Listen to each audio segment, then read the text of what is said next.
Os ataques en Oriente Medio continúan. Israel bombardea o centro de Teherán. Seguen caendo figuras importantes do réxime dos Ayatollah. O exército israelí compartiu esta imaxe nas súas redes sociais e Trump confirma tamén que polo menos 48 líderes caeron. Ademais, tamén atacaron 9 buques de guerra iranianos. O país persa contraataca e volve bombardear países do Golfo con bases estadounidenses. Tamén o centro de Israel, deixando 9 mortos e 40 feridos. Navegación prácticamente paralizada no Estreito de Hormuz, un dos lugares de tránsito máis importantes do mundo pro comercio de enerxía. O ataque a dous barcos na zona fixo que as xigantes navieiras MSC e Maersk suspenderan o tráfico marítimo. Ademais, 3.400 voos quedaron cancelados durante esta xornada en Oriente Próximo. O espazo aéreo de Israel está pechado e son milleiros os afectados, tamén galegos. É unha zona de hub internacional tremendamente potente, entón todas as saídas que se van a producir nas próximas datas a moitos lugares de África e de Asia vanse ver afectadas. 700 bailaríns chegaron hoxe a Marín para dalo todo no Galicia Dance Tour. Hai dúas categorías, a Liga de Hip Hop e o Trofeo de Baile Deportivo. Diferentes estilos e idades, pero todos comparten un sentimento común, a súa paixón polo baile. Nuns minutos estaremos con eles. El baile es arte para mí. Me gusta moito o baile porque me inspira. Facemos moi bo equipo e moi boa banda, ainda que tiñamos que competir uns cos outros.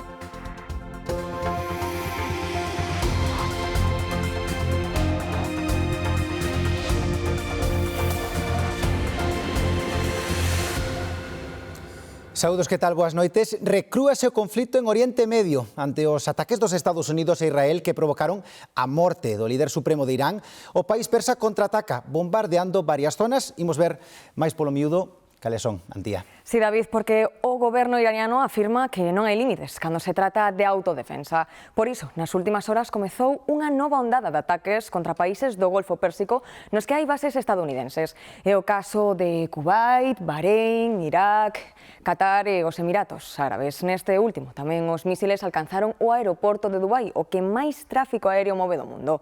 A lista de obxectivos súmase Omán, que foi clave durante as negociacións de paz entre Washington e Irán. Tamén Teherán tentou bombardear bases do Reino Unido. Afirma que derrubou 2 mísiles iranianos que ameazaban as súas bases en Chipre. O secretario de Defensa británico confirmou que impactaron de preto da instalación. Di que non teñen a certeza de que estiveran dirixidos a Chipre, pero cree que amosan a ameaza dun réxime que está atacando violentamente a rexión. Irán tenta recuperarse a marchas forzadas do inmenso shock que supuxo a morte do líder supremo Ali Khamenei. O presidente da República Islámica promete vinganza. Donald Trump di que os novos dirixentes iranianos queren dialogar e fala de 48 líderes mortos. Os dous bandos lanzaron durante este sábado numerosos ataques militares. A guerra de cifras está servida neste conflito. Donald Trump asegurou este domingo que 48 líderes iranianos foron abatidos. Nas redes sociais tamén publicou que afundiron 9 buques de guerra de Irán. Os estadounidenses recoñecen que 3 dos seus militares morreron nas operacións e non 200, como sinalaba o réxime persa. Entre eses líderes os que aludía Trump, o gran referente, por suposto, Ali Khamenei, o líder supremo do país. Decenas de miles de persoas concentráronse en Teherán e noutras cidades para expresar a súa dor polo pasamento. As expresións de alivio pola súa morte na capital foron bastante máis comedidas. A gran pregunta é como podía estar reunido coa cúpula militar na súa residencia principal, que voou polos aires cando xa soaban os tambores de guerra. A CIA tiñao monitorizado desde hai meses, algo toado de sospeitar. O presidente iraniano Masoud Pezeshkian difundiu este vídeo no que asegura que o ataque a Khamenei é unha gran traxedia e que vingarán a súa morte. Agoiroulle unha gran derrota aos Estados Unidos e a Israel. Case en paralelo, Donald Trump indicaba que as novas autoridades iranianas buscan dialogar e que ele está disposto a facelo. Israel e os Estados Unidos bombardearon pola mañá e pola tarde puntos estratégicos en Teherán e noutros enclaves que concentran o sistema defensivo do país. O goberno de Netanyahu asegura que destruíu xa o 50% do total de lanzamísiles iranianos. Os proxetis dirixidos contra Israel causaron 9 mortos e máis de 30 feridos na cidade de Beit Shemesh, preto de Xerusalén. Irán lanzou todo o día proxetis contra as cidades hebreas e a maioría deles foron neutralizados. O ministro José Manuel Álvarez sinalou que os 30.000 españois que residen en Oriente Medio están ben e que este conflito pode ter consecuencias imprevisibles. A morte de Ali Khamenei deixa sen líder o réximen dos ayatolás que goberna Irán dende hai case 50 anos. Estableceuse en 1979 logo da Revolución Islámica que derrocou a dinastía Pahlaví e supuxo o exilio do último xa de Persia. O país pasou dunha monarquía favorable ao Occidente a unha teocracia islamista e antioccidental. Dende entón, os ayatolás gobernaron Irán con man de ferro, reprendendo duramente calquera voz opositora e sumiron o país nunha grave crise económica. La economía está absolutamente por los suelos, ¿verdad? El rial está completamente devaluado frente al dólar. La población soporta pues apagones, la falta de electricidad. Hay una gran crisis del agua también, ¿verdad? En la República Islámica la gente no tiene ni siquiera acceso a medicinas. Esta crise está detrás das protestas que se veñen sucedendo de finais do ano pasado e que foron duramente reprimidas polo goberno ata o punto que deixan xa milleiros de mortos. E a Unión Europea mantivo hoxe unha reunión extraordinaria para tratar este conflito. O ministro de Asuntos Exteriores defendeu a posición española de rexeitamento aos ataques. Trasladou aos seus homólogos europeos que só con diálogo haberá paz en Oriente Medio. O canciller alemán, Friedrich Merz, defende a acción militar lanzada por Estados Unidos e Israel contra Irán. Di que non é o momento de dar leccións aos aliados e comparte a ledicia de moitos iranianos de que o réxime dos ayatolás estea chegando ao seu fin. Na mesma liña, o ministro de Asuntos Exteriores falou Pedro Sánchez. O presidente do goberno, no seu discurso na inauguración en Barcelona do Mobile World Congress, apelou á desescalada inmediata, o diálogo no conflito con Irán e o respecto ao dereito internacional. Se puede estar contra un régimen odioso, como está el conjunto de la sociedad española, como es el régimen iraní, y estar a la vez en contra de una intervención militar injustificada, peligrosa y fuera de la legalidad internacional. Hay espacio para una solución negociada, en lugar de dejarse arrastrar por la devastación de las armas como única salida posible. Mentres, o presidente do Partido Popular publicou na rede social Xe un comunicado en que amosa o seu apoio á intervención en Irán. Di Feijóo que o mundo é mellor cando cae un tirano e que o réxime dos ayatolás practicaba a represión e a ameaza constante. Lembrou tamén a valentía das mulleres iranianas á cabeza da resistencia contra a opresión do réxime. Ademais, Feijóo pediulle a Europa claridade moral para distinguir a quen ameaza a liberdade de quen a defende e o goberno de Sánchez que se sitúe sen matices xunto ás democracias liberais. O Papa León XIV fixo tamén un chamamento a frear o que cualificou como espiral de violencia en Irán e nesta rexión. Tras o rezo do Ángelus, o pontífice dixo seguir con profunda preocupación o que está a acontecer na zona. Asegurou que a paz non se pode construir mediante ameazas mutuas nin con armas que sementan destrucción e morte. Apelou ao diálogo responsable. O conflito ten un claro punto de interese, o Estreito de Hormuz. Cun ancho mínimo de 33 kilómetros, este paso cara ao mar Arábigo é peza fundamental do comercio mundial. Por el pasan os barcos que saen dos 5 principais países produtores de petróleo do mundo: Irán, Irak, Kuwait, Arabia Saudita e os Emiratos Árabes Unidos. Os iranianos amenazan con pechalo. Isto é importante porque existen moi poucas alternativas para a exportación do cru. Fíxense, máis de 114 barcos diarios percorren esta vía, tamén os que transportan gas. E coa intensificación das ofensivas, o estreito está parcialmente paralizado. De feito, algunhas das navieiras máis importantes suspenden o tránsito e esta tarde 2 barcos foron atacados. Andrea Otero. Sí, efectivamente, hoxe 2 barcos foron atacados neste estreito punto clave estratéxico do transporte comercial e petroleiro. Como medida preventiva, algunhas das navieiras máis importantes do mundo están suspendendo temporalmente a circulación dos seus barcos, por seguridade. Un exemplo é a navieira Maersk, que ten aquí en Vigo unha gran cantidade de contedores. Isto obriga a buscar vías alternativas que mesmo poderían ata multiplicar por 3 os días das viaxes e tamén a aumentar os prezos das súas mercadorías. Todo, por suposto, pendente de ver como avanza este conflito en Oriente Medio.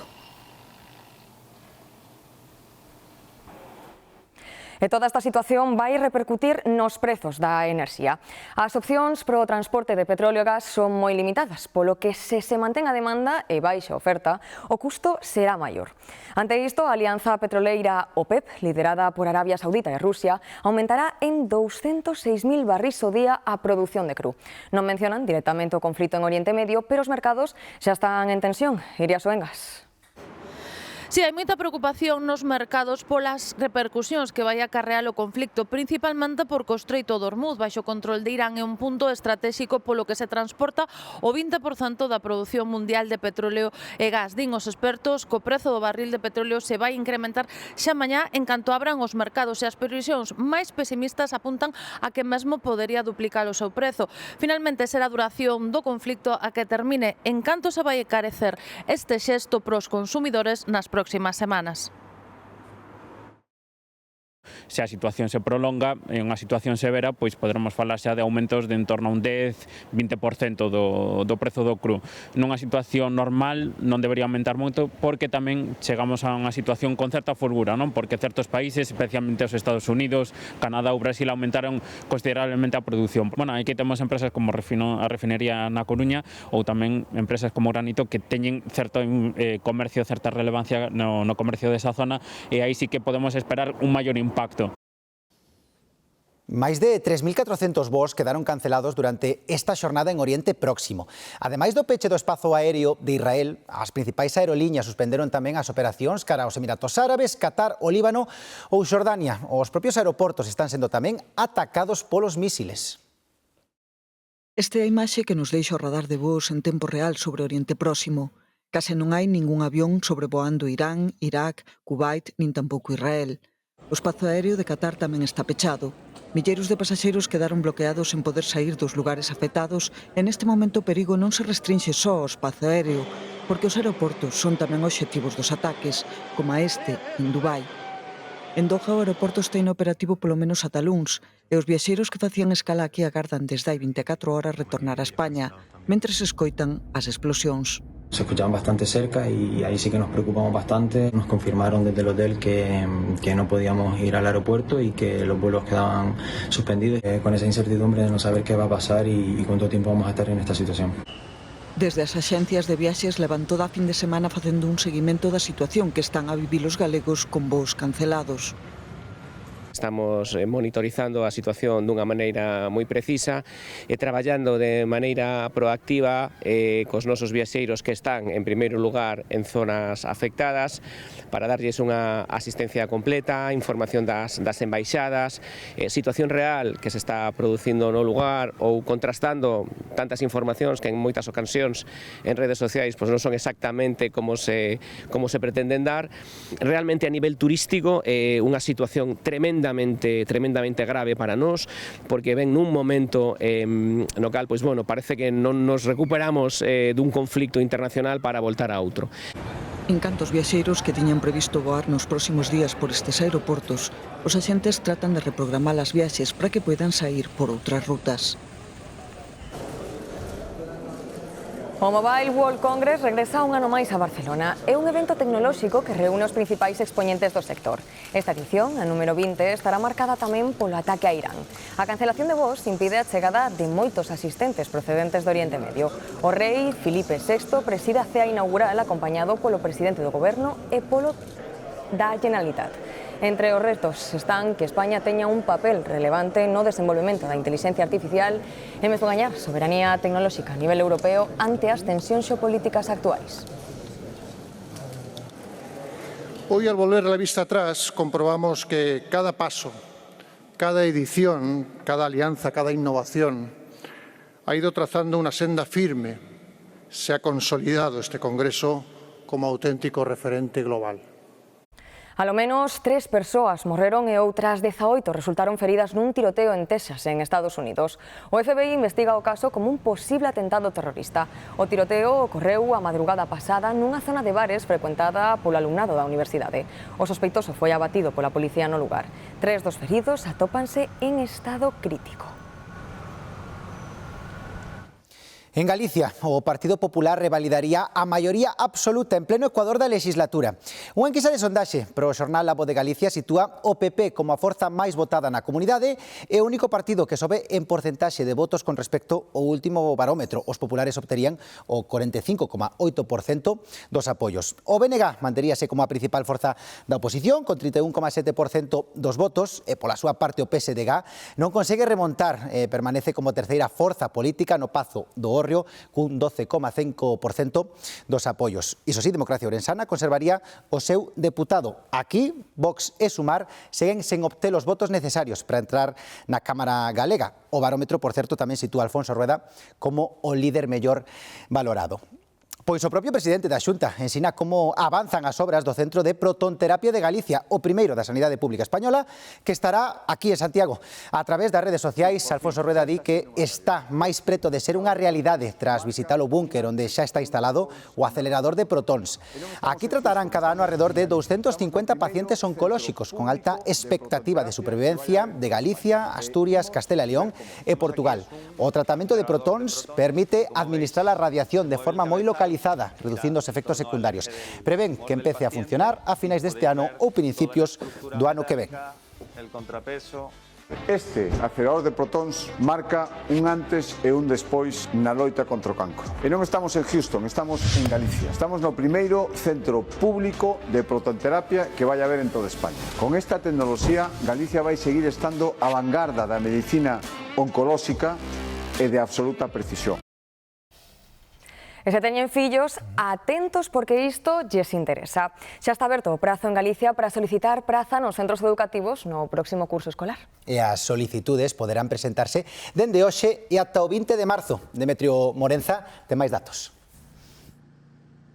Sí, estamos a falar para os nenos e as nenas que se inician no sistema educativo e tamén para todo ese alumnado que desexa cambiar de centro. A lista provisional de admitidos e excluídos publicarase o próximo 27 de abril e a definitiva publicarase o 15 de maio. Xa o prazo para as matrículas será entre os meses de xuño e xullo en función do ciclo ao que se queran matricular os rapaces e as rapazas. Dende a Xunta de Galicia lembraselle aos proxenitores que se pode cubrir esa solicitude na aplicación Admisión Alumnado e que posteriormente se pode presentar ou ben físicamente de forma presencial no centro ou tamén vía electrónica.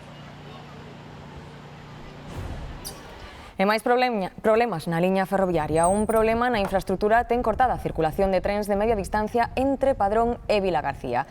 Renfe xa estableceu un transporte alternativo por estrada entre as dúas estacións. A incidencia tamén obrigou a un tren de media distancia da ruta A Coruña-Vigo a retroceder ata a bifurcación de Arcate para seguir pola liña que vai de Redondela a Santiago. Ata o momento non se fixo público o motivo da incidencia nin o tempo que vai ser preciso para solventala. Unha persoa falecida e outras 3 feridas, unha delas grave, e o resultado dunha colisión múltiple acontecida na autopista 6, altura de Guitiriz. A vítima, un veciño de Lugo de 57 anos, guiaba o coche no que levaba a súa nai, que tivo que ser escarcerada e evacuada ao hospital en estado grave. Os condutores dos outros 2 vehículos presentaban feridas leves. Foi en particular o que alertou os servizos de emerxencia na noite de onte dun accidente grave e con persoas atrapadas na autovía A6, á altura do concello lucense de Guitiriz. Aínda pendente da investigación policial, os primeiros indicios apuntan a que houve unha colisión por alcance entre 2 vehículos e un terceiro que se viu implicado posteriormente. Un dos vehículos, ao parecer, estaba como parado e non sabemos o que pasou por detrás, entonces veu un segundo vehículo que chocou con el e ese vehículo foi o que quedou como atravesado no medio, quedou lateral, e veu un terceiro vehículo que foi o que provocou o impacto máis grave. Ao lugar desplazáronse, ademais dos equipos sanitarios, os bombeiros de Vilalba e os bombeiros do GES de Friol Palas, así como a Garda Civil de Tráfico e Protección Civil de Guitiriz. O peor impacto levou no vehículo no que viaxaba un veciño de Lugo de 57 anos e a súa nai. El morreu no lugar do accidente e a muller foi escarcerada e trasladada ao Hospital Universitario de Lugo con feridas graves. Estaban os traballadores do 061 facendo un RCP ao piloto, que foi a persona fallecida. Nos puxemos a traballar no copiloto, que o sacamos fora e o enviamos ao ULA. Non puideron facer nada por o piloto, pero, bueno, o copiloto, ao parecer, está medianamente ben. Os condutores dos outros 2 coches presentaban feridas leves. Os axentes tiveron que habilitar un carril alternativo para proceder á retirada dos vehículos sinistrados. Agora imos pisar o freo, nunca mellor dito, e deternos nos radares que temos en Galicia. Somos a cuarta comunidade que máis multas puxo por exceso de velocidade, superan as 312.000. Por iso a DXT pon o foco neste tipo de infracción, se conta con 226 radares, 75 deles fixos, 131 móviles e 20 que son de tramo. Os fixos, dende o venres, son 2 máis situados nas estradas Nacional 550 en Carral e tamén na VG20 en Vigo. Isto é interesante, ollo, porque dúas vías interurbanas que concentran máis de 150 accidentes nun ano. Ollo, son máis sinistros que no total das provincias de Lugo ou de Ourense. E lembren que dende este ano é obrigatorio usar a baliza V16 para sinalizar, por exemplo, un golpe na estrada. Ademais, a Comisión Europea vende a avalar a súa legalidade. Bruxelas, María Calvo. Sí, a polémica chegou esta semana ao Parlamento Europeo tras as críticas da oposición que puxo en dúbida o custo e a legalidade deste dispositivo. Pero a Comisión foi contundente. España non vulnera a normativa da Unión porque non existe unha regra común sobre este tipo de sinalización e a seguridade viaria é competencia nacional. Bruxelas, iso sí, pide que se especifiquen por escrito os requisitos técnicos para os fabricantes e aclara que os condutores de outros países poderán seguir usando os triángulos no noso territorio. Ademais, destaca que España está entre os países con mellores datos de seguridade viaria e que precisamente a baliza V16 busca reducir aínda máis o número de vítimas nas estradas. Dende comezos de ano é obrigatorio levar no coche a baliza V16 para facernos visibles en caso de accidente ou de avaría sen sair do vehículo o tempo que comunica a nosa localización por GPS a tráfico. A maioría dos condutores xa mercaron o dispositivo. A verdad que agora véndese moi poucas, bueno, nós por lo menos non se vende moita cantidad, pero bueno, en primeiro ano sí que se venderon bastante baliza porque a xente estaba concienciada que había que levala e claro, teña medo a multa, entón. En xeral, os condutores non teñen moitas dúbidas sobre o funcionamento da baliza. Iso sí, non todos están convencidos da súa utilidade. Non vale para nada. Vamos. Clara e sincera, onde estén os catros intermitentes e os triángulos. Me parece que é moito máis práctica os triángulos porque colocala un día como hoxe non a ves. Pola noite sí, polo día non se ven. Todo o mundo colocaba mal os triángulos porque poñeos ao lado do coche, entón sabía antes o coche que os triángulos. Entón, bueno, pareceme que é máis eficaz, en principio, para prevenir os accidentes. Polo que teño visto pola autovía e así, os coches que están parados e a teñen, en principio, parece que non hai demasiado problema. Pareceme máis seguro que o triángulo que tes que salir do coche e andar pola carretera, así. E se aínda non marcaron a baliza, saiban que non levala no coche supón unha infracción penada con 80 euros de multa. E malia que os turistas estranxeiros non teñen a obriga de levala, se circulamos polas estradas da Unión Europea, sí que podemos usala. Co bo tempo de hoxe foron moitos os que aproveitaron para pasear e tamén para gozar das terrazas. Estas imaxes son de Santiago. Como poden ver, está todo cheo de xente nas horas centrais do día grazas ao tempo solleiro, tamén fíxense nas terrazas. A temperatura agradable fixo saír a xente, unha imaxe que se repetiu noutras cidades e vilas galegas. En Ourense chegaron os 21 graus e en Lugo e Ferrol os 18. A situación mudará, iso si, mañá, xa que volven as chuvias con aviso amarelo en boa parte da costa galega. Pois tempo solleiro que animou a moitos a sair da casa. Así estaba este mediodía a entrada Padrón. Atascos importantes, xoven, para acceder ao mercado. Hoxe celébrase o Día Mundial da Protección Civil, unha data para renderlle homenaxe ás persoas que traballan na prevención de riscos e protexendo a poboación no caso de catástrofes de todo tipo. Nos estivemos con voluntarios da Pobra do Caramiñal na súa base. Na base de Protección Civil da Pobra do Caramiñal, a de hoxe foi unha xornada tranquila, polo menos ata a tardiña. Como un día normal, vindo á base, facendo as tarefas de base, os mantementos, estando atento ao móvil, a calquer chamada que nos veña e nos requira a población. Agora mesmo son 34 persoas as que pertencen a esta agrupación, todas voluntarias que actúan en emerxencias de todo tipo, accidentes de tráfico, extinción de lumes ou asistencia sanitaria. Temos técnicos, enfermeros, hai médicos, hai bomberos forestales, temos brigadistas, temos peóns forestales, de todo eso. Todos aquí somos profesionales. Brais leva desde os 18 anos en Protección Civil. Os voluntarios teñen que pasar por un curso básico na Academia Galega de Seguridade. Miña nai me aprendeu que as emerxencias non lle había que ter medo, que había que intentar axudar no que se pudera. E miña nai, como foi tamén voluntaria no seu tempo, ora xa non, vin a Protección Civil porque me gusta o tema das emerxencias, gustame axudar a xente. Neste Día Mundial da Protección Civil lembran que son das poucas agrupacións que fan garda as 24 horas do día e que son profesionais pero traballan de balde, moitas veces en situacións críticas. O nivel 2 que ardeu todo o Rabanzo e o COVID. O COVID foi moi difícil, tanto en temas de desinfección das rúas, ou de entrega de mascarillas, ou de ir a intervencións e dicirte, non sei se estou actuando cunha persona que pode ter COVID. Todas as medidas preventivas e o apagón. Aínda que faltan 19 días para o comezo oficial da primavera, nos decidimos a ir xa ao seu encontro. Fixémolo nos xardíns dun dos grandes pazos galegos, o Pazo do Faramello, que presume nestas datas dunha floración exótica, a das súas ameixeiras xaponesas. O Pazo do Faramello, a medio camiño entre Santiago e Padrón, é o último pazo que atravesa o camiño portugués antes de chegar a Compostela. De comezos do século XVIII, o Faramello é único, entre outras cousas, pola súa orixe industrial. Fíxose como a primeira fábrica de papel de Galicia, a Real Fábrica de Papel de O Faramello. Nestas datas, o pazo ten un motivo engadido para presumir, o florecemento das súas ameixeiras xaponesas, un espectáculo natural, exótico e efémero.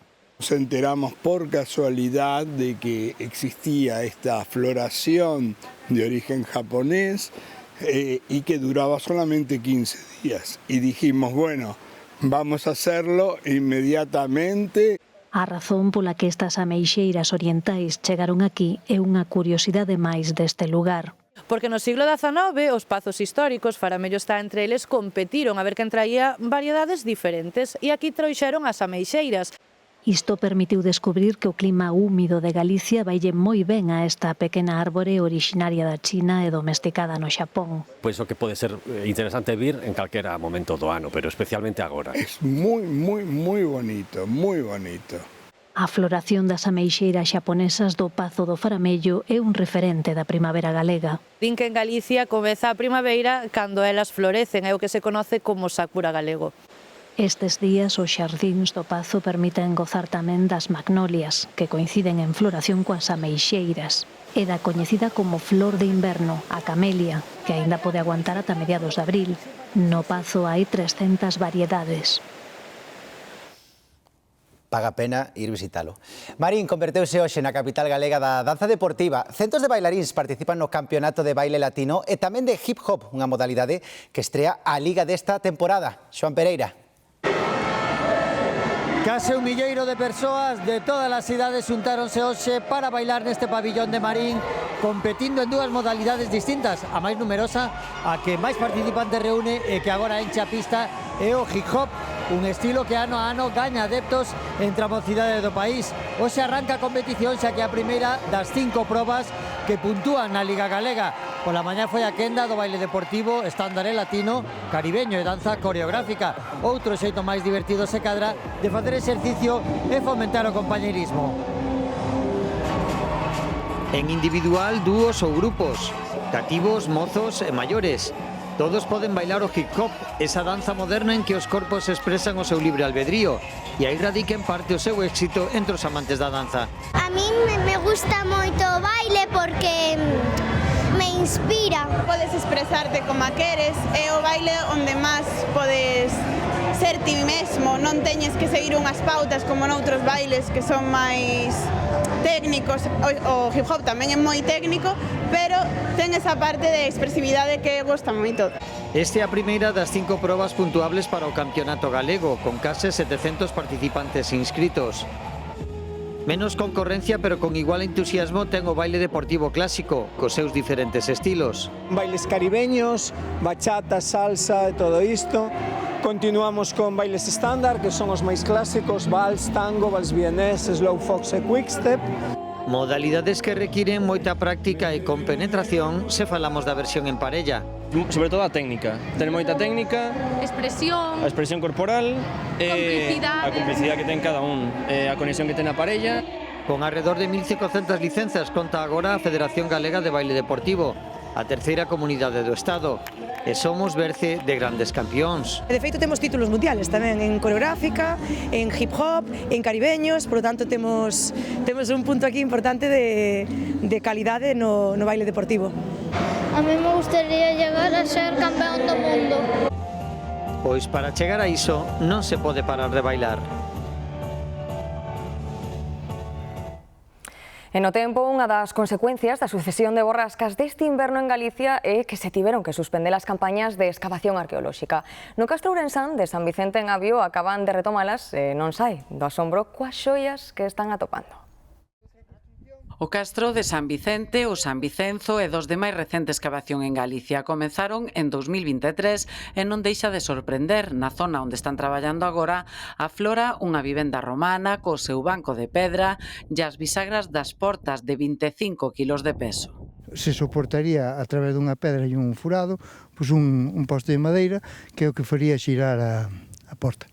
Na primeira hipótese de traballo se plantexamos é un pouco a reocupación deste espacio. Unha parte da edificación destinábase a almacén, sábeno polos restos cerámicos, un quebracabezas de anacos que compoñen potes e as ánforas onde almacenaban sobre todo líquidos. Viño, aceite ou garum, que era unha especie de salsa de pescado que tiñan os romanos, non? Na excavación anterior os restos eran castrexos do século II a.C., un trísquele e unha cruz embolada que maravillaron os seus descubridores.